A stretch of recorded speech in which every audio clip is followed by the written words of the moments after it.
as said, I'm Emily Yelencich. I'm a dietitian with the adult cystic fibrosis and lung transplant team at Stanford.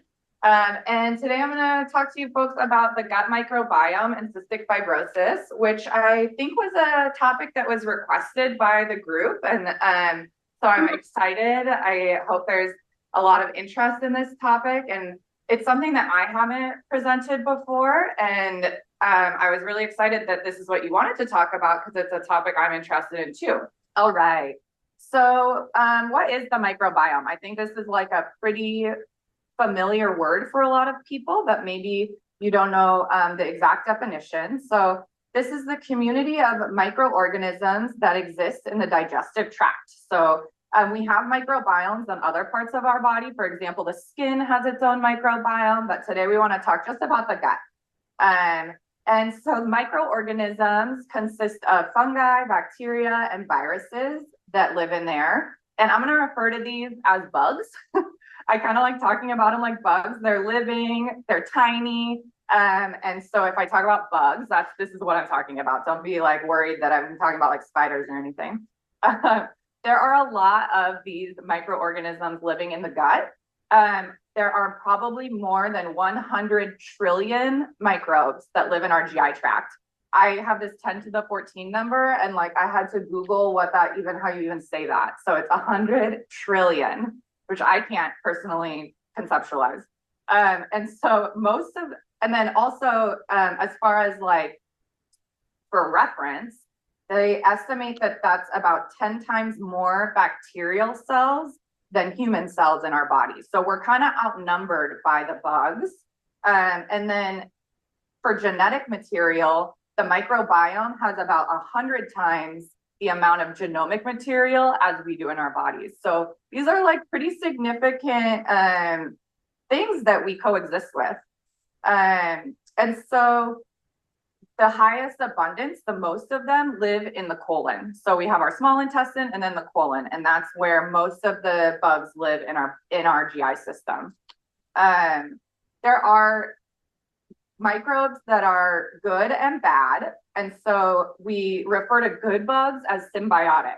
And that means that the human body is benefiting from them and the bacteria or fungi are benefiting from the relationship together. And then there's also pathogenic microbes, and these are ones that can cause problems. They may cause diseases. And so there's a really fine balance in the body between these good and bad bugs. And I'm going to get into this a lot. I think it's interesting to note that our microbiome, and this is across CF and the general population, is established really young. By 3 or 5 years old, we reach like almost adult levels of diversity. And so there's a lot of factors in early life that contribute to the microbiome, which I'm not really going to get into too much today, but I just think it's interesting to note that like this is something that happens real early on and it stays pretty static from what I've learned. So what does it do? First, which, I'm interested in, the microbiome helps break down food. And largely it works on starches and fiber. So, vegetables, whole grains, these kind of things. Second, it produces bioactive molecules. So small molecules that live in our body. And the most important one that's talked about a lot are called short chain fatty acids. And these work in a lot of different ways. One way that short chain fatty acids impact our gut is that it can reduce inflammation. They help maintain the GI barrier, and they provide energy for the cells living in your colon. So basically the bacteria digest the starches and the carbohydrates, and they make these short chain fatty acids that then feed the cells in your colon to keep them healthy. They also can help modulate the immune response in your gut, and they help regulate the acid balance, which is important to keep that kind of healthy. The bugs also help synthesize essential vitamins, so things like vitamin K and B group vitamins. And then they can help regulate the immune system, and they also protect against the bad bacteria. So when your body has the right amount of good bacteria, it makes it harder for the bad bacteria to grow in there. So a lot of different roles that the microbes have. So I'm going to talk about the general population to give kind of just a groundwork. Ideally, there are, as I said, good bacteria and bad bacteria that are living without any problems. Everybody's happy. And however, there can be some disturbances. And so in that environment that maybe favors the bad bacteria, and we call this dysbiosis. And so dysbiosis happens when the good bugs are reduced and the bad bugs start growing more. And also another sign of dysbiosis is if the overall diversity, the different types of bugs that live in there, reduces as well. And so why does this happen? There's a lot of different reasons, but some reasons could be infectious illness. Certain diets are associated with like a different or less diverse microbiome. And then also prolonged use of antibiotics or other medicines that might impact the microbiome. So you may already be thinking, folks with CF already have some of these things happening, you know, infectious illness happens, people maybe eat a different diet to gain or maintain weight, and then a lot of folks are on antibiotics pretty frequently. So, so the microbiome in people with CF, leads me to my next slide, it has been found to have a less diverse kind of population. And they find that this diversity is less in children, and then it also decreases as people with cystic fibrosis age. So in the research, researchers have found that there are also fewer anti-inflammatory bacteria. And as I kind of explained, short-chain fatty acids, there are fewer of the bacteria that create those short-chain fatty acids in the gut of people with cystic fibrosis. And then there are also an increased amount of bacteria that maybe are hard for the immune system. So an example that maybe you've heard about is E. coli. There are more E. coli bacteria living in the gut of people with cystic fibrosis than the general population with a healthy microbiome. Everyone has E. coli in their system. It's just a matter of how much, right? So there's this, and that's the dysbiosis part. There are also more pathobiomes. Okay, so this is a big word that I didn't know the definition of. So these are bugs that live in the microbiome all the time, but they can become problematic or pathogenic. And then they can lead to disease or unfavorable symptoms in certain environments. And so I don't know how many of you are familiar with C. diff. This is a bug that maybe a lot of people have heard about. Hopefully no one has experienced, but it's very familiar, very common. Yeah, not good. So, so C. diff exists in a normal microbiome. It's there all the time, but it may not be causing problems. It may not be giving you that nasty diarrhea that you unfortunately experienced. But if the environment changes, if there's a disturbance, then that bug can cause those unfavorable symptoms, right? And so that's a pathobiont. And so in the CF gut, there are more bugs that have the capability of doing that than in a normal healthy microbiome. So in the research also, they have found that folks with CF who have a more reduced diversity in the bugs that live in their gut also have lower lung function. So, you know, with association, you can't say cause, right? You can't say because there are fewer bugs, the lung function is worse, but this is an association where lower lung function is associated with a less diverse microbiome. And there are many reasons for this that I'd be happy to talk about, and I think I probably get into, but that is studied and found to be true. Another difference in the CF gut is that there's a higher abundance of microbes that are associated with colorectal cancer. So I don't know how many of you are familiar with the fact that colorectal cancer there's a higher prevalence of colorectal cancer in folks with CF. And when researchers have studied the microbiome, they have found that the gut of people with CF have bugs that are more associated with colorectal cancer as well. So another one of those, like, is this the only reason why colorectal cancer is more prevalent? Probably not, but it may be a contributing factor. Another contributing factor, can I just finish this and then I'll take your question? Yeah. Yeah, so the other contributing factor that is related to the microbiome is that the inflammation part again, right? So if there are fewer bugs that are helping reduce inflammation, inflammation is associated with the whole population, associated with colorectal cancer as well. And so heightened inflammation because of the microbiome can also be contributing to the higher likelihood of colorectal cancer. So why do folks with CF have this dysbiosis? Why are people with CF more likely to have this reduced abundance or diversity? And here are some reasons. So, you know, we talked at the beginning about what kind of contributes to a healthy microbiome. And so, as I said then, there are a lot of things that align with CF that, you know, increase disease, antibiotics, these sort of things that maybe we're not so surprised that the microbiome isn't totally normal.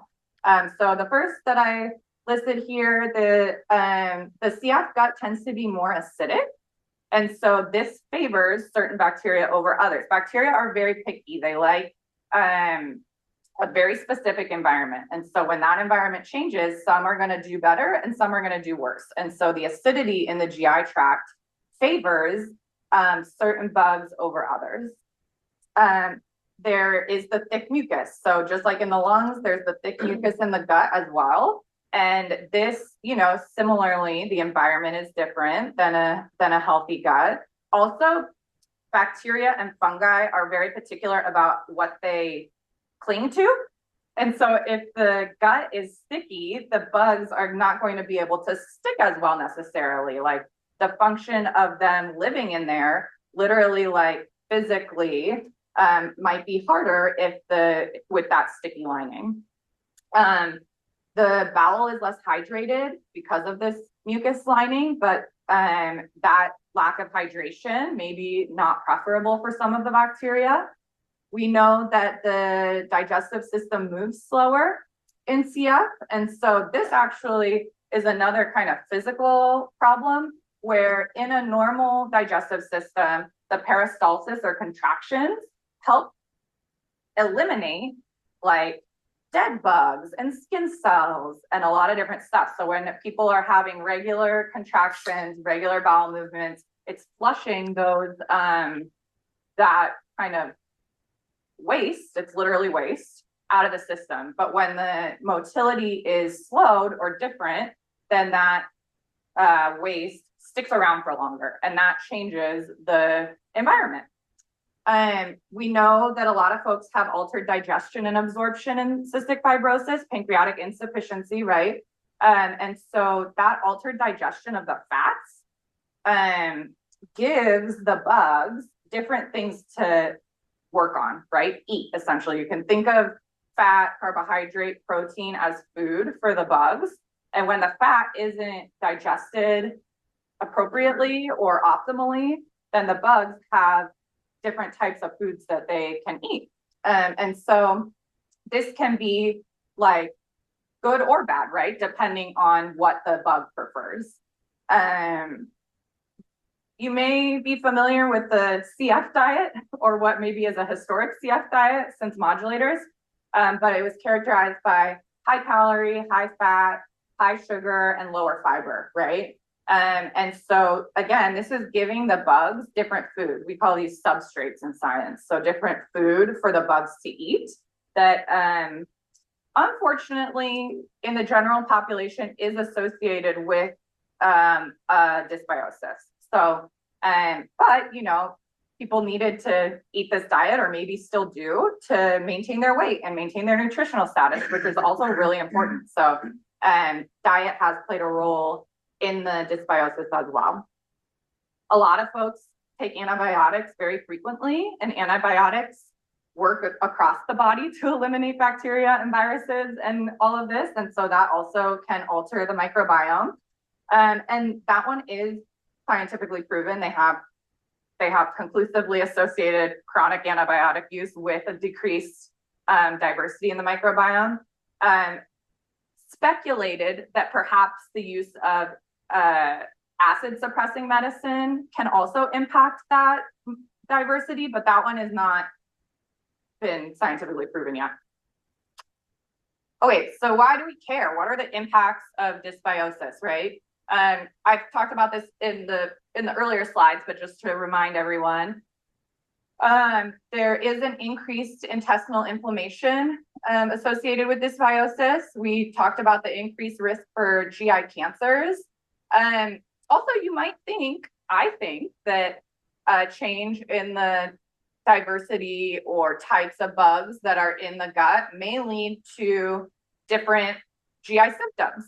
Does having certain bugs give you more gas, more diarrhea? There are no studies that have associated the GI microbiome with symptoms in people with the gut. So that's disappointing, right? Okay, so we were talking about the modulators. So because presumably if the modulators are making people's systems overall healthier, right? Maybe it has also impacted the microbiome. We do have a few studies on this one. So yeah, so they have found that there is increased microbial diversity and a healthier microbiome for people who can be on the modulators. And this was found to be time dependent too. So for people who are on the modulator 1 month, they had more diverse microbiomes. And then at 6 months, their microbiome was even more diverse. So time sensitive. And the types of bugs in there was also leaning toward a healthier microbiome. So there were fewer pro-inflammatory bugs and more anti-inflammatory bugs. So that's great. There also may be an improvement in the acidity, like a more normal acidity in the gut while people are on modulators, and that can reduce inflammation overall and make it a more hospitable environment for bacteria. Finally, there seems to be improved fat absorption for people who've been on modulators. And it's really interesting to me. This is not attributed to improved pancreatic function. People still need their enzymes, maybe less. That's a whole different talk. But it's because the actual CFTR gene is working on the channels, right? And that is improving how the body digests and absorbs fat. I think that's interesting, maybe a little in the weeds, but so why is this the case? Why do the modulators have this impact? It's thought to be largely because of that improvement in the channel functioning. And so the fluid balance gets better, the ion balance, that's the chloride, sodium, that balance gets better. And so that just overall creates a more hospitable environment, more quote unquote normal environment for the microbiome. People can change their diet. To your question in the back, there are diet changes after being on modulators that maybe impact the diversity positively.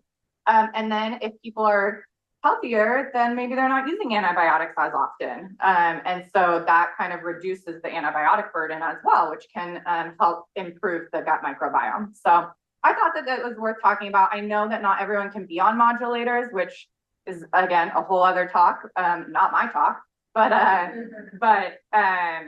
think it's important at this time to touch on kind of both sides, right? And how life and health has changed. So I wanted to talk about this disease, which some people may or may not have heard of. This is small intestinal bacterial overgrowth. SIBO is how I'm going to refer to it. Basically, this, the reason I want to talk about this is because it has to do with bugs. This happens when the bacteria that should be living in the colon move to the small intestine. Translocate is the fancy word for that. And as I talk about this, you may think, oh, CF is predisposed to this. And in the research, that is found to be true. And in my experience, that I have found that to be true. So what are the symptoms? The symptoms are bloating, chronic abdominal pain, diarrhea. They may sound like symptoms of malabsorption from pancreatic insufficiency. They are very similar. So it can be hard if you get these symptoms and you're like, are my enzymes not working? And this may be, maybe they aren't working, but also maybe you're dealing with SIBO. What are the risk factors of SIBOs? So generally, for the general population, antibiotic treatment, acid suppressing medication, and intestinal dysmotility. So there's 3 out of 3 overlap on that for people with CF. Yeah. How is it diagnosed? So most commonly, this is diagnosed with a breath test. Basically, when the bugs live in the colon where they're supposed to, you breathe out and the gases don't come out in your breath. When they move to the small intestine, the gases that those bugs create can get into your system and come out in your breath. And so they measure the level of gases in your breath to determine whether the bugs are in the right or wrong place. And so what can you do to prevent? This is specific to the CF population. I pulled out the one specific because you can't really control if you need antibiotics. You can't really control if you're using an antacid. You can't necessarily control the dysmotility. You can take your bowel regimen and make sure that you're having regular bowel movements. And so this actually is proven that using a bowel regimen to help have regular bowel movements does help prevent SIBO. And then how do you treat it? There's an antibiotic. Rifaximin is the antibiotic, and 9 out of 10 patients cleared SIBO with this antibiotic treatment in a CF population, and 2 out of 6 cleared it without. So it's a pretty effective treatment. All right, with the interventions, the part we've been waiting for. So I'm going to talk about probiotics. I'm going to talk about diet, and I'm going to bang my drum about the bowel regimen briefly. So probiotics are microorganisms that are live. I included prebiotics in this. We're going to talk about them later. But so the definition of probiotics are live microorganisms that when administered in adequate amounts confer a health benefit on the host. This is the official definition. Basically, that means when you take bacteria or what probiotic, like live organisms from outside your body into your body, you would have a health benefit. Generally speaking, even in the general population, the utility of probiotics is very poorly researched, very difficult to make conclusions about how effective they are. We have a lot of ideas of what they might do though. So possible benefits are that they may help increase microbial stability and prevent colonization of pathogenic bacteria. So basically, by taking good bacteria and hopefully having those do well in your gut, take up space in your gut, it prevents the bad ones. Like literally, there's not enough room for the bad ones to grow. This in science is called competitive inhibition. So if you take away the space with the good bugs, there's no room for the bad ones to flourish. It is possible that taking probiotics help increase those short chain fatty acids, which we spent a lot of time talking about. It's possible that they help modulate the immune system, alter the acidity and prevent pathogens again. So if the acidity is off, then more likely to have different bugs growing. And then it's possible that they help improve the GI barrier. And the importance of that is that if the GI barrier is unhealthy or loose, then the bugs have a higher likelihood of moving elsewhere in your body. So what do I recommend, or what does the literature recommend? I've beaten a dead horse on this one, limited amount of low quality data. But there's also not a lot of risk. And so it may be a reasonable additional therapy for people to do, but we don't want it to replace any of the other treatments that people are doing. So for example, We don't want probiotics to replace enzymes if you need them. We don't want it to replace bowel regimen, antibiotics, your respiratory treatments. So basically, it's pretty benign. It's a pretty low risk intervention that may help with benefits, but also sticking with the evidence-based stuff is important. Okay. What we've been waiting for, my area of expertise, the diet. So generally speaking, the Mediterranean diet, I don't know how many of you are familiar with that, is associated with more of those beneficial bugs, the short chain fatty acids. The Mediterranean diet is high in prebiotic foods, so those higher fiber foods, such as whole grains, fruits and vegetables, legumes. These are all high fiber foods. And then also higher in probiotic foods. So kimchi, kefir, sauerkraut, kombucha, and fiber is really what's been found to help produce those short chain fatty acids. And it's also been found in the general population that people who have high fat diets experience more of that bacteria moving where it's not supposed to, the translocation. Finally, lower fiber diets in the general population have been associated with higher risk of cancer and higher risk of autoimmune disease. So that's kind of the general lay of the land when it comes to diet and the gut. Another thing, maybe I get to this on the next slide, but the Mediterranean diet is also low in animal fats or saturated fat. And so those fats are worse overall for the microbiome than plant fats. So things like olive oil, avocado, nuts, those fats make your body happier. The good news also is that these diet recommendations are pretty good for most of the metabolic problems that people have generally. So this is a great way to eat for diabetes. This is a great way to eat for heart health. And so luckily I don't have to help people come up with multiple diets. This one is pretty good if you can tolerate it. Okay, so let's talk about people with CF and the dietary impact. So surprise, no studies have looked at the link between macronutrient, that's carbohydrate, protein, and fat. So no research on the intake of those macronutrients and the gut microbiota in people with CF. And this is as recently as 2023. So new research is coming out all the time. But most of what I looked at were reviews, and the last review that was published about this was in 2023, and there was no information. So there are also no studies that have looked at dietary fiber in the CF population in relation to the microbiome. So what do we have? We have a study in a totally different disease population, inflammatory bowel disease, and what those what the macronutrient and fiber intake have shown in that population. So they have found that a low-fat, high-fiber diet does improve quality of life metrics for people with IBD, remember.